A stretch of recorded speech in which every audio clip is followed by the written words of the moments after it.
ദൈവനാമത്തിന് മഹത്വമുണ്ടായിരിക്കട്ടെ. സഹോദരങ്ങളെ,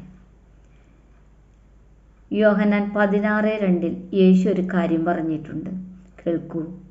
തീർച്ചയായും അവർ നിങ്ങളെ പള്ളിയിൽ നിന്ന് പുറത്താക്കും.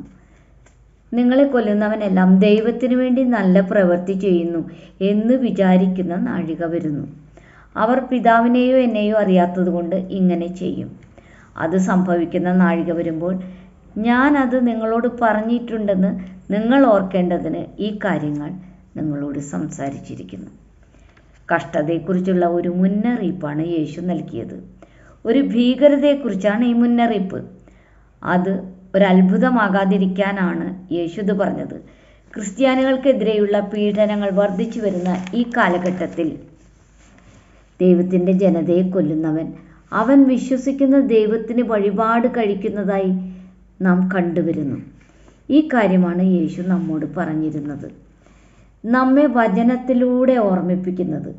അതിന്ന് എത്ര കണ്ട് വാസ്തവമാകുന്നു സഹോദരങ്ങളെ. മതത്തോടുള്ള വലിയ തീഷ്ണതയുടെ മറവിൽ ഭീകരർ നടത്തുന്ന വലിയ കുറ്റകൃത്യങ്ങൾ ദൈവസേവനമാണെന്ന് അവരുടെ കൂട്ടർ കരുതുന്നു, അവകാശപ്പെടുന്നു. ഇതിലൂടെ എല്ലാ മതഭ്രാന്തും അഹങ്കാരവും ദ്രോഹവും ദുഷ്ടതയും അവർ പ്രകടിപ്പിക്കുന്നു.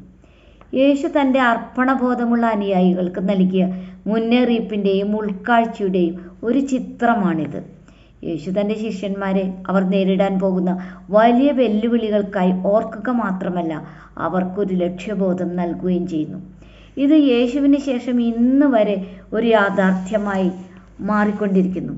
ഈ ആധുനിക ലോകത്തിലെ സംഭവങ്ങൾ പരിഗണിക്കുമ്പോൾ യേശുവിൻ്റെ സന്ദേശം വളരെ അർത്ഥവത്താണ്. വിശ്വാസത്തിന് വളരെ വലിയ വില കൊടുക്കേണ്ടതായിട്ടുണ്ട്. വഴിതെറ്റിയ വിശ്വാസങ്ങൾ ആളുകളെ അപകടകരമായ പാതകളിലേക്കാണ് നയിക്കുന്നത്. ഇവരോട് പ്രതികരിക്കുന്നതിന് പകരം വിശ്വാസികളോട് ശത്രുത കാണിക്കുന്നവർക്ക് വേണ്ടി പ്രാർത്ഥിക്കാനാണ് യേശു നമ്മോട് ആഹ്വാനം ചെയ്തിരിക്കുന്നത്.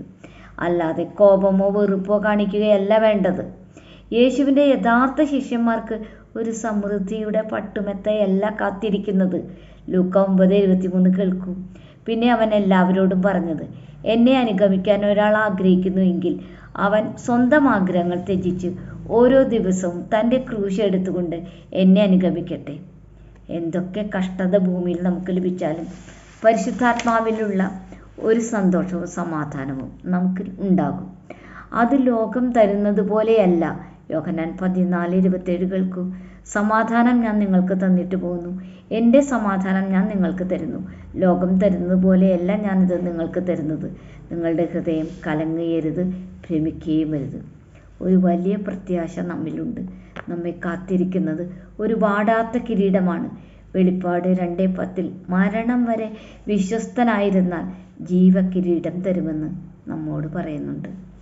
സ്നേഹത്തിൻ്റെ ദൈവത്തെ, ജീവനുള്ള ദൈവത്തെ പിന്തുടരുന്ന നമുക്ക് ആ ദൈവം തരുന്ന ധൈര്യത്താൽ നമുക്ക് സാക്ഷികളാകാൻ ആകും. ഈ വചനങ്ങൾ സ്വീകരിക്കാൻ പരിശുദ്ധാത്മാവ് സഹായിക്കട്ടെ. ദൈവമേവരെയും സമൃദ്ധമായി അനുഗ്രഹിക്കട്ടെ.